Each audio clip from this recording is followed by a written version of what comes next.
ये बताओ मुझे, सिर्फ अगड़ों में ही पिछड़े होते हैं क्या? सिर्फ अगड़ों में ही पिछड़े होते हैं, यस और नो?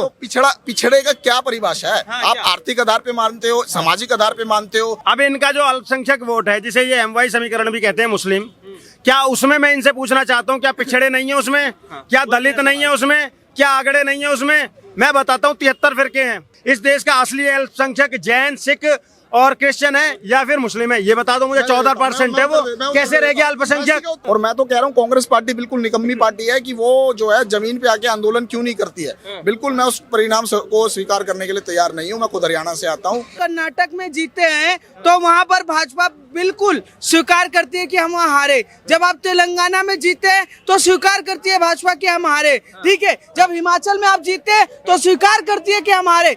वायनाड में अगर वायनाड जीत जाएंगे, ये जीतेंगे, मुझे भी पता है, आपको भी पता है, तो पता क्या बोलेंगे? वायनाड में हमारा वर्चस्व है। जैसे ही हारेंगे कहीं और कहेंगे ईवीएम हैक हो गया। देखिए, नकल के लिए भी अकल की आवश्यकता होती है कि आप केवल जो है 60-70% जगहों पर छेड़खानी करोगे और ईवीएम का और वो सब करोगे, और 30-40% जो जगहों पर उसको एज इट इज रहने दोगे, ताकि लोगों में ये भ्रमजाल, एक मिनट, ताकि लोगों में ये भ्रमजाल रह जाए। इतिहास में भी ऐसा हुआ है। राहुल गांधी जब सोने का चम्मच लेकर पैदा हुआ है, वो जानता है कि मैं ही राजा हूँ, तो चमचों को ये तैयारी रहता है, कहीं ना कहीं ये सोचते हैं कि राजा ने जो बोला वो सही है। राहुल गांधी ने ईवीएम हैक किया, मतलब 2-2 सीटों पे राहुल गांधी जीता। मैं भी बोलूं कि राहुल गांधी ने दोनों सीटों में ईवीएम हैक कर दिया? यार क्या लॉजिक वाली बात कर रहे हैं?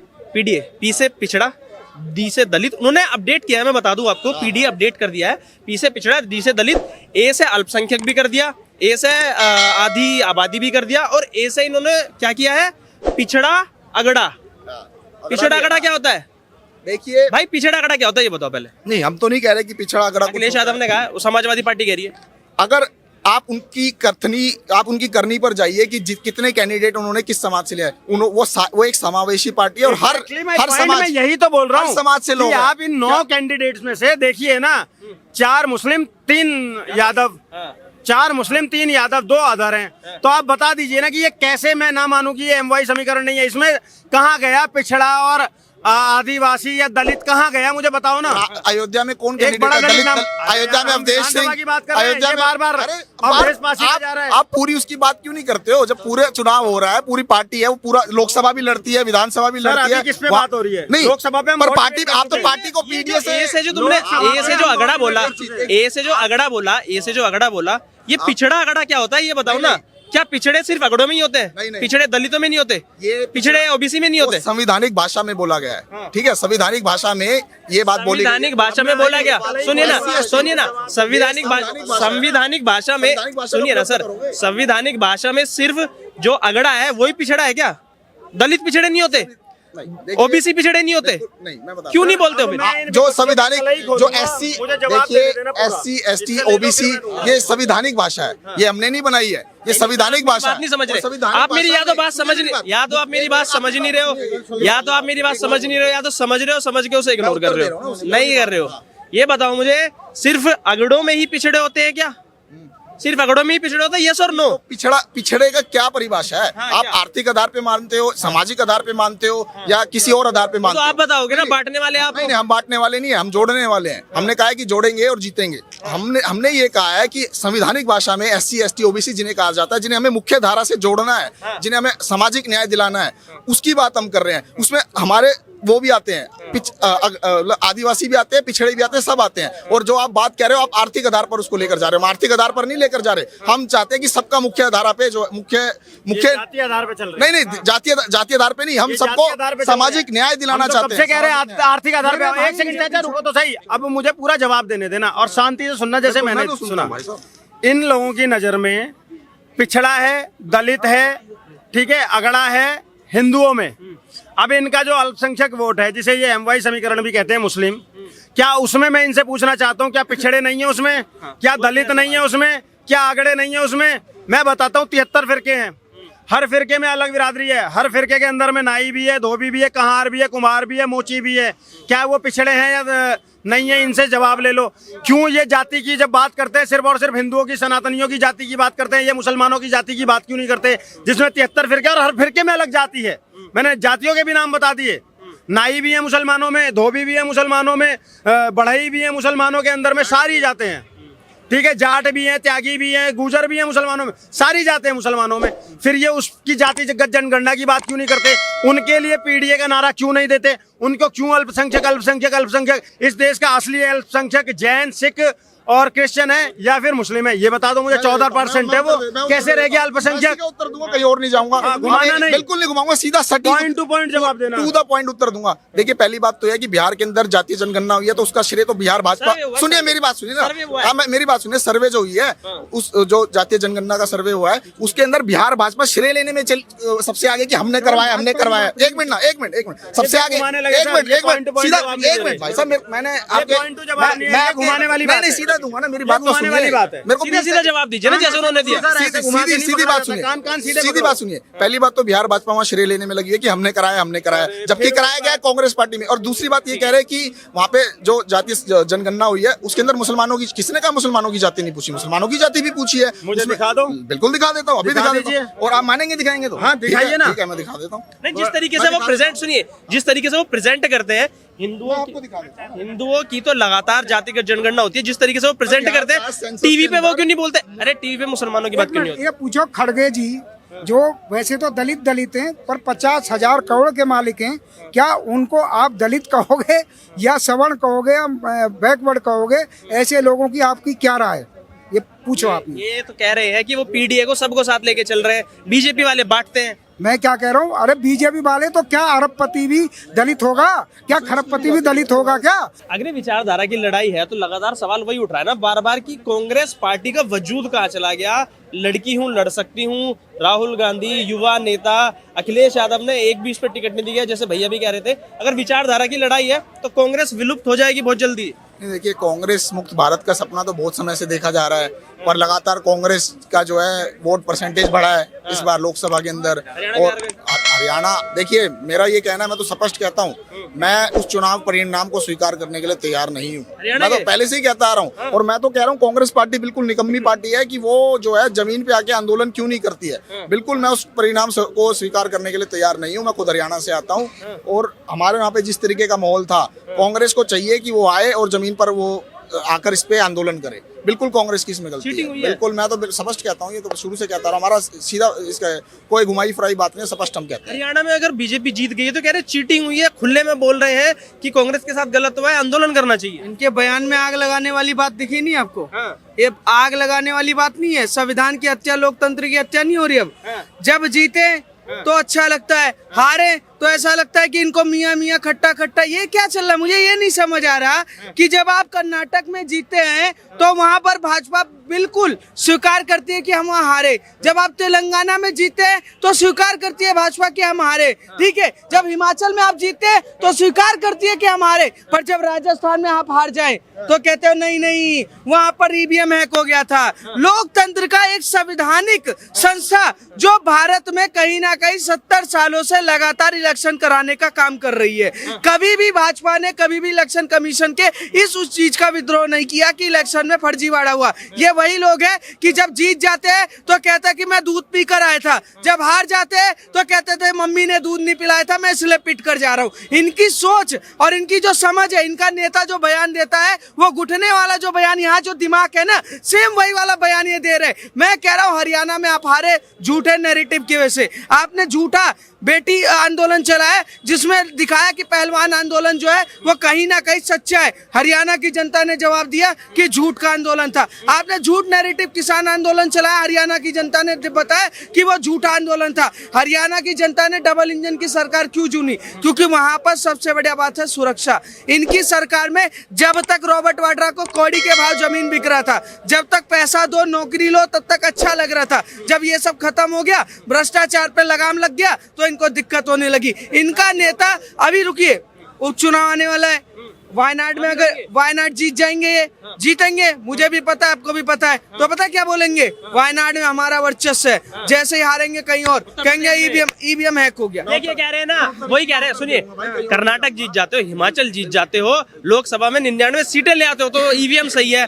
और हरियाणा में वही वाला ट्रेंड चलाया था ना, जैसे खटाखट 8500, ऐसे ही कह रहे थे कि हम इनका घर दे नेता देंगे। भी बोल रहा था कि इनका, एक बात मैं आपको क्लियर कर दूं, कांग्रेस के बड़े बड़े नेता स्पष्ट बोल रहे थे कि अगर हमारे मनपसंद रिजल्ट नहीं आता तो हम भारत को जलाने का काम करेंगे, हम भारत में दंगा करवाएंगे, हम भारत में सड़क जाम करने का काम करेंगे। ये बड़े के बड़े नेता रिजल्ट आने से पहले 2 दिन पहले से बयानबाजी देने स्टार्ट कर चुके थे, पर जैसे ही 99 आ जाता है, जैसे ही 99 सीटें आ जाती है तो कांग्रेस कहती है मैंने बहुत बड़ा काम कर दिया। सवाल ये उठता है ना, अगर वायनाड जीत जाओगे तो लोकतंत्र जीवित है, और हार जाओगे, अगर उत्तर प्रदेश हार गए तो फिर क्या होगा?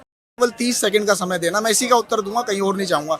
देखिए, कहने और सुनने में तो बात बिल्कुल अच्छी लगती है कि जब आप राजस्थान, जब आप दिल्ली जीत जाते हैं, पंजाब जीत जाते हैं, कर्नाटक जीत जाते हैं, तब तो आप नहीं कहते हो कि ईवीएम हैक है, पर जब हार जाते हैं तो ईवीएम हैक हो जाती है। देखिए, इसका एक उत्तर देता हूँ, मैं इतिहास का विद्यार्थी हूँ। जब वर्ल्ड वॉर 2 चल रही थी ना, हिटलर और अलाइड फोर्सेस के बीच में युद्ध चल रहा था, तो अलाइड फोर्सेस को हिटलर के सारे भेद पता चल गए थे, तो उन्होंने सारे भेदों का इस्तेमाल नहीं करा, केवल 60-70, सुनिए मेरे, कांग्रेस मतलब सर, कांग्रेस मतलब खुद ही चुनाव करवाती है। मतलब कांग्रेस ने तय कर लिया कि हम यहाँ जीतेंगे, मतलब इतना घमंड है आपके अंदर, मतलब भारत की जनता का कोई मोल ही नहीं है, इतना घमंड है कि आप साफ बोल रहे हो कि हमारे भेद पता चल गए। ये अरे यार, यहाँ लड़ाई नहीं चल रही है, यहाँ चल रही है जनता का चुनाव। एक बार मैं दोबारा दे देता हूँ। ये मोडस ऑपरेंडी होती है, एक भ्रमजाल फैलाने का तरीका होता है। देखिए, नकल के लिए भी अकल की आवश्यकता होती है कि आप केवल जो है 60-70% जगहों पर छेड़खानी करोगे और ईवीएम का और वो सब करोगे, और 30-40% जो जगहों पर उसको एज इट इज रहने दोगे, ताकि लोगों में ये भ्रमजाल, एक मिनट, ताकि लोगों में ये भ्रमजाल रह जाए। इतिहास में भी ऐसा हुआ है कि जो है चुनाव बिल्कुल मतलब रोने के नए नए तरीके ढूंढने हैं, रोने के नए नए तरीके ढूंढने हैं। सुनिए अगर थोड़ा पीछे, पहले थोड़ा पीछे। अगर सारी ईवीएम हैक करनी होती, सारी ईवीएम हैक हो जाती, फिर तो स्पष्ट हो जाता कि भाई सारा लोकसभा में क्यों नहीं किया? बिल्कुल हुआ है, लोकसभा में क्यों नहीं किया? 240 सीटें आ गई भाजपा की, क्यों लोकसभा में नहीं किया? हरियाणा में ही क्यों किया? अच्छा, राजस्थान में ही क्यों किया? मैं कह रहा हूँ ये वो लोग हैं, कभी भी ये मान ही नहीं सकते कि मैं फेल हो सकता हूँ। इनके अंदर घमंड है, इनके पार्टी के कार्यकर्ता, इनके नेता, इनके सारे के सारे जितने भी वरिष्ठ नेता हैं। राहुल गांधी जब सोने का चम्मच लेकर पैदा हुआ है, वो जानता है कि मैं ही राजा हूँ, तो चमचों को ये तैयारी रहता है, कहीं ना कहीं ये सोचते हैं कि राजा ने जो बोला वो सही है। अरे यार, पढ़े लिखे हो, कहीं ना कहीं तुमने ग्रेजुएशन भी की होगी, कहीं ना कहीं तुम पढ़ाई लिखाई करके आओगे, तो कम से कम यार इतना बोलो कि लॉजिक अच्छा लगे। मोदी जी लोकसभा में अपने आप को बहुमत नहीं देते, अगर उन्हें बहुमत देना होता तो 240 क्यों लाते? तो मैं कह रहा हूँ 272-73 लाते ना, कि अपने दम पे सरकार चलती, क्यों 240 का ही आंकड़ा? ईवीएम नकल चकल जो पता है तो क्या होता है, इनका जो चश्मा है ना, वो कहीं ना कहीं देश के लिए भ्रमित करने का काम कर रहा है। अरे फेलियर को एक्सेप्ट, जब सुनिए ना, जब तक फेलियर को एक्सेप्ट नहीं करोगे, उस पर काम कैसे करोगे? एक्सक्यूज देते रहे तो एक्सक्यूज देते रहोगे। मैं तो कांग्रेस को निकम्मी पार्टी बता रहा हूँ कि वो क्यों नहीं जन आंदोलन करती। लोकतंत्र की हत्या तो मत बताओ कम से कम। इलेक्शन कमीशन पे तो सवाल मत उठाओ। जो लोकसभा के चुनाव थे, हम तो उस परिणामों पे भी संशय लगाते हैं कि वो 240 सीटें जो आई थी वो पूरी सच्ची सीटें नहीं थी। हमने बताया ना, भ्रमजाल फैलाने के लिए 4 लाख वोटों से राहुल गांधी जीत गए। चमचे तो अपने बाप से भी सबूत मांगते हैं कि मैं तुम्हारा बेटा हूँ कि नहीं हूँ। चमचे अपने बाप से भी संशय है कि वो अपने बाप से भी सबूत मांगते हैं कि कहीं ना कहीं मैं उनका बेटा हूँ कि नहीं। वो माँ से भी पूछते हैं, अपने चमचे कहीं ना कहीं अपनी माँ और बाप से भी पूछते हैं। मैं तो हाथ जोड़ के बोलूंगा, भाई कम से कम देश के लोकतंत्र की इज्जत करना सीख जाओ, भारत के संविधान की इज्जत करना सीख जाओ।